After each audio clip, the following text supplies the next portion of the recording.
استحکام پاکستان پارٹی پوری طرح سے الیکشن موڈ میں نظر آنے لگی ہے۔ پارٹی سربراہ جہانگیر ترین انتخابی جلسوں میں بڑے بڑے دعوے کر کے عوام کو اپنی جانب راغب کرنے کی کوشش کر رہے ہیں، جبکہ دوسری طرف وہ ملک کے مختلف علاقوں سے تعلق رکھنے والے الیکٹیبلز اور بااثر سیاسی شخصیات کے ساتھ بھی ملاقاتیں کر رہے ہیں اور پارٹی کا دائرہ مسلسل بڑھتا نظر آ رہا ہے۔ اعجاز ایکٹیو ہے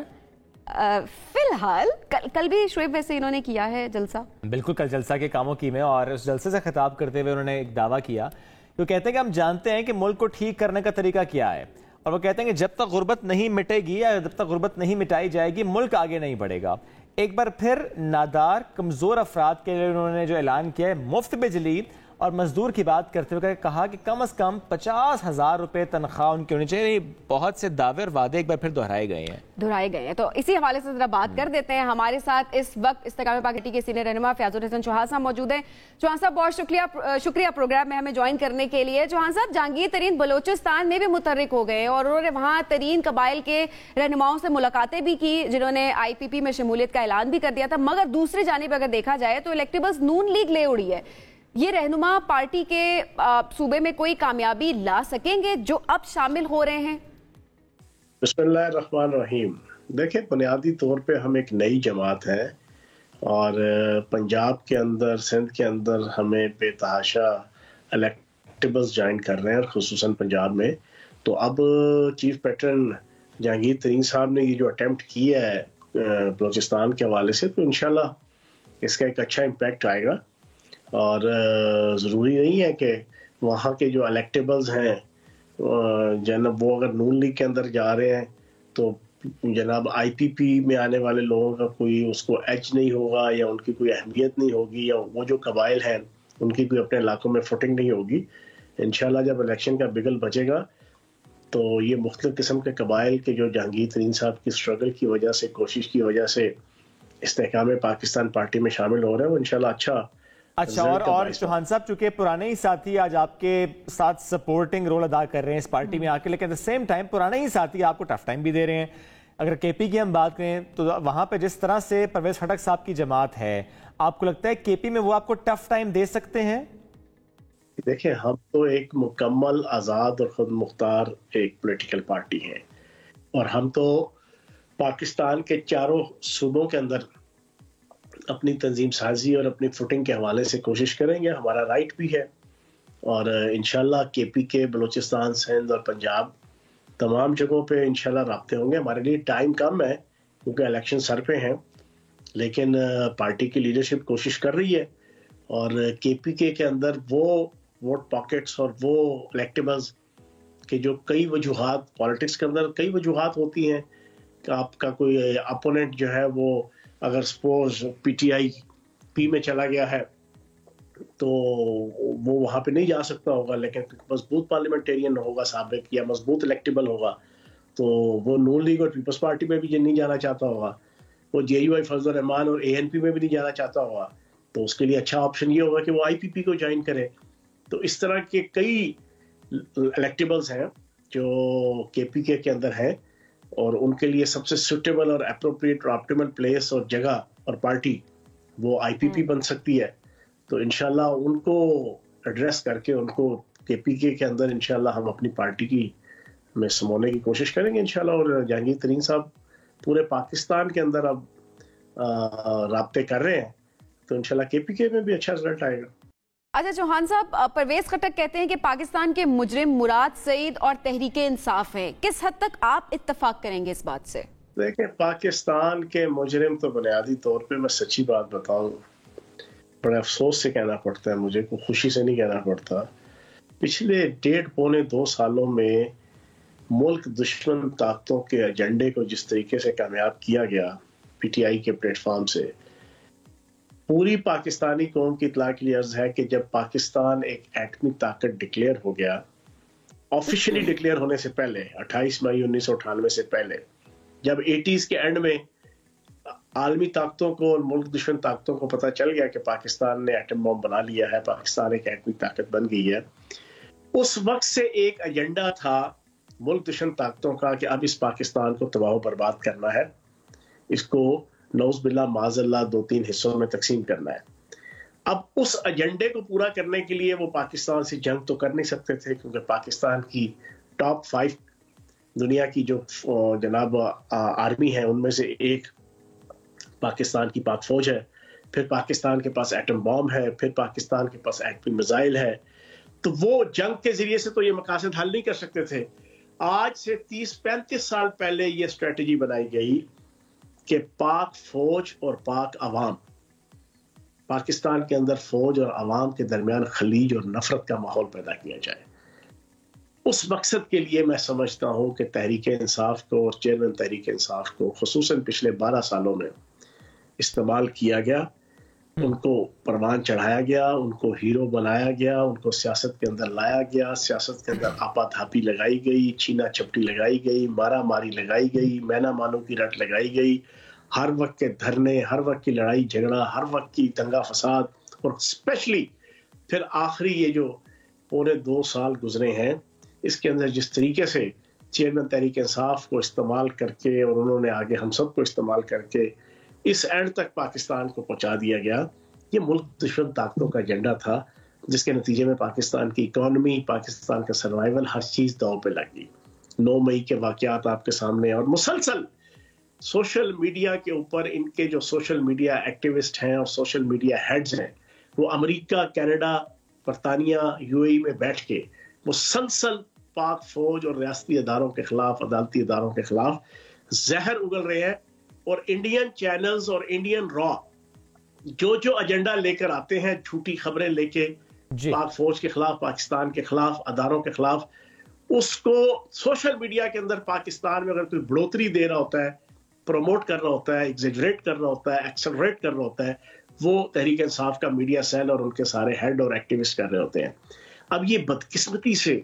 ایک ایسا ماحول بنا کے میں یہ سمجھتا ہوں کہ پاکستان کو نقصان پہنچایا گیا اور پہنچایا جا رہا ہے. تو انشاءاللہ ہمارا تو ایک ایجنڈا ہے IPP کا کہ ہم نے تعمیر و ترقی اور استحکام پاکستان کے اندر لے کے آنا ہے. اور اس قسم کی نیگیٹو پالیٹکس جو پاکستان کے اندر ہو رہی ہے جناب ایک تقدس کی آڑ میں، اور وہ تقدس کا جو پردہ ہے وہ آپ کے سامنے ہر روز، یعنی چوہان صاحب یہ وہ نام جو آپ لے رہے ہیں اس کا مطلب ہے کہ ان کے لیے تو پارٹی میں کوئی جگہ آگے نظر نہیں آتی. یہ وہ نام ہے جو شامل بھی نہیں ہو سکتے. ظاہر ہے ان پر جس طرح کا اعتراض آپ لوگ بھی اس وقت بھی کر رہے ہیں. اب ضرور میں جاننا چاہوں گا الیکشن کمیشن کا جو لاسٹ ویک کا فیصلہ تھا کہ انٹرا پارٹی انتخابات دوبارہ کرائے جائیں، آپ کیا دیکھ رہے ہیں مستقبل اس فیصلے کے بعد تحریک انصاف کا؟ دیکھیں جو الیکشن کمیشن کا فیصلہ ہے بنیادی طور پہ تو یہ PTI کے لیے ایک تباہی و بربادی کا جناب سمبل ہے. 20 دن کے اندر الیکشن کروانے کا پابند کر دیا ہے. 5 دن تقریباً گزر گئے ہیں، 15 دن رہ گئے ہیں. اب وہ پنجابی دا محاورہ ہے کہ اگوں چک تے پچھوں لت. تحریک انصاف ادھر آ کے اور چیئرمین تحریک انصاف ادھر آ کے کھڑے ہو گئے ہیں. اب اگر یہ الیکشن کرواتے ہیں تو چیئرمین تحریک انصاف سزا یافتہ ہیں، وہ تو الیکشن لڑ نہیں سکتے، وہ تو الیکشن کنٹیسٹ نہیں کر سکتے. اور نواز شریف صاحب کی نااہلی، پارٹی کی صدارت سے نااہلی کا جو فیصلہ سپریم کورٹ کے اندر موجود ہے وہ ایک نظیر کے طور پہ موجود ہے، اور اس کے ہوتے ہوئے یہ ہو ہی نہیں سکتا کہ supreme court, high court, election commission انہیں اس معاملے میں ریلیف دے سکے. تو اگر الیکشن ہوتے ہیں تو وہ الیکشن نہیں لڑ سکتے، وہ نااہل ہے. جب وہ نااہل ہے تو پھر الیکشن کوئی اور لڑے گا، کوئی اور جیتے گا، کوئی اور چیئرمین بنے گا. ہر حال میں الیکشن ہوتے ہیں تب بھی الیکشن نہیں کرواتے یہ 20 دن کے اندر، تب بھی چیئرمین تحریک انصاف تو چیئرمینی سے ہو گئے فارغ. اب اگر الیکشن کروا لیتے ہیں چیئرمین تحریک انصاف اس میں فارغ ہو کے اپنی جگہ کس کو بنائیں گے؟ شاہ محمود قریشی صاحب کو وہ نہیں بنائیں گے، حالانکہ لیگلی 100% لیگلی، قانونی طور پہ، آئینی طور پہ، پارٹی کے آئین کے طور پہ شاہ محمود قریشی صاحب نمبر 1 پرائرٹی ہیں کہ وہ chairman Tehreek Insaf, acting chairman یا کنفرم چیئرمین کے طور پہ وہ اپنا رول پلے کریں. لیکن جو میں 17 سال اس پارٹی میں نے گزارے ہیں اور دنیا جو جانتی ہے، شاہ محمود قریشی صاحب کو آسمان نیچے آ جائے، زمین اوپر چلی جائے جناب، وہ کبھی بھی اس کو چیئرمین نہیں بنائیں گے. پھر آگے چودھری پرویز لائی صاحب دوسرے نمبر پہ. چودھری پرویز لائی صاحب کو بھی وہ قطعاً بھی اپنی جگہ چیئرمین نہیں بنائیں گے. اب ان کی کوشش ہوگی کہ بشرا بی بی، لیکن بشرا بی بی سے ان کے اختلافات ساری دنیا کو جان چکے ہیں، سمجھ چکی ہے کہ اس وقت سخت اختلافات ہیں. یہ کوشش کریں گے علیمہ خان صاحبہ کو اپنی جگہ چیئرمین تحریک انصاف بنانے کی. اب علیمہ خان صاحبہ کو بنائیں گے تو پھر ایک اور بہت بڑی کالک ہے کہ جو اپنے چہرے پہ وہ لگائیں گے، موروثیت اور خاندانی سیاست، کہ جس کے اوپر 26 سال انہوں نے ہمیشہ کرٹیسزم کیا پیپلز پارٹی پہ، نون لیگ پہ، جے یو آئی فضل الرحمان پہ، اے این پی پہ، کہ خاندانی سیاست ایک جناب مخصوص خاندان کی سیاست، موروثیت کی سیاست، اس کے اوپر کرٹیسزم کرتے رہے چیئرمین تحریک انصاف. تو چلیے چوہان صاحب یہ اب آگے دیکھیں گے ظاہرہ ان کی طرف سے کیا، ان کا کیا موقف سامنے آتا ہے اور کس قسم کے فیصلے کرتے ہیں. یہ پی ٹی آئی کی طرف سے میرے خیال ہے موقف آنا ضروری ہے. اچھا، اب اگر دوسری جانب دیکھا جائے تو بلاول بھٹو اور زرداری صاحب میں بھی اختلافات کی خبریں آ رہی تھیں obviously اس سے پہلے، لیکن اس کے بعد دبئی گئے، پوری فیملی گئی، زرداری صاحب پیچھے گئے، اس کے بعد فیملی فوٹو انہوں نے لگائی ہے. اور وہی بات ہے، انہوں نے کہا جی بریکنگ نیوز پہ مت جائیں آپ لوگ. آپ کو کیا سمجھتا ہے، آپ کو لگتا کیا ہے، کیا واقعی دوریاں پیدا ہو گئی ہیں یا بس لگ رہا تھا سب کو؟ اللہ نہ کرے. سچی بات تو میری ذاتی حوالے سے، پارٹی سے ہٹ کے بھی، سیاست کوئی کھانے کو نہیں دیتی. خاندان سب سے پہلے ہے، باپ بیٹے کا، باپ بیٹی کا، میاں بیوی کا جو رشتہ ہے، یہ اس سے آگے کوئی چیز نہیں ہے. تو ہم اس کے اوپر خوش ہوں جی ہماری اپوننٹ پارٹی ہے تو جناب اس پہ ہم خوشیاں منائیں، جو باپ کا بیٹے کے ساتھ، بیٹے کا باپ کے ساتھ. نہ، میں کم از کم فیاض الحسن چوہان، مجھے سخت نفرت ہے اس قسم کی سیاست سے. میری تو دعا ہے کہ اللہ پاک زرداری اور بلاول زرداری کو اکٹھا رکھے، ہمیشہ اکٹھا رکھے، ایک پیج پہ رکھے. مجھے یاد ہے کہ چودھری پرویز لائی صاحب اور چودھری شجاع صاحب کے درمیان بھی جب یہ تفرقہ پیدا ہوا تو میں ان کی پارٹی کا نہیں تھا، لیکن میں نے ہمیشہ ٹاک شو کے اندر، پریس کانفرنس کے اندر یہ بات کہی کہ اللہ کرے کہ چودھری شجاع صاحب اور چودھری پرویز لائی صاحب ایک ہو کے چلیں. اور جس طرح انہوں نے پوری زندگی اتحاد کے ساتھ گزاری اور خاندان ایک اتحاد کے ساتھ انہوں نے اپنا وقت گزارا، یہ خاندان اکٹھا ہو کے چلے. تو اسی طرح جناب پیپلز پارٹی بات کی بات ہے، پہلے زرداری خاندان ہے تو باپ بیٹا دونوں ایک پیج پہ چلیں، یہ ہماری دعا ہے. اور بھی ہے، بس خاندانوں کے اندر ہوتا ہے، کبھی اختلاف بھی ہو جاتا ہے، لیکن باپ بیٹے سے کبھی بغاوت نہیں کرتا اور بیٹا باپ سے کبھی بغاوت نہیں کرتا، نہ ہی اس کو کرنا چاہیے. ٹھیک ہے چوہان صاحب، اب ایک اور بات جو اس وقت سیاسی موسم کے اعتبار سے ہم بات کریں، جس میں ہم انتخابی اتحاد کی خبریں دیکھتے ہیں، سیٹ ایڈجسٹمنٹ کی بات کرتے ہیں، ظاہر ہے وہی موسم اس وقت چل رہا ہے. لیکن جب آئی پی پی سے پوچھا گیا کہ آپ کا اتحاد کس سے ہوگا،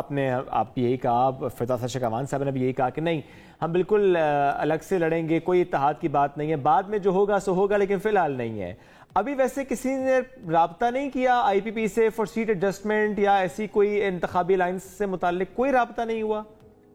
میں مسلسل کئی ماہ سے ایک بات کہہ رہا ہوں کہ 4 مفادات ہوتے ہیں جو ہر سیاستدان اور پولیٹیکل پارٹی ان مفادات پہ کھیلتی ہے. ملک کا مفاد، عوام کا مفاد، پارٹی کا مفاد اور ذاتی مفاد. یہ 4 مفادات ہوتے ہیں. ان 4 مفادات کے اوپر اگر کوئی کمپرومائز نہیں کر سکتا تو نہ وہ سیاستدان ہے، نہ وہ سیاسی پارٹی ہے. تو ہم تو بھائی جان پیور سیاسی پارٹی ہیں. ہم انشاءاللہ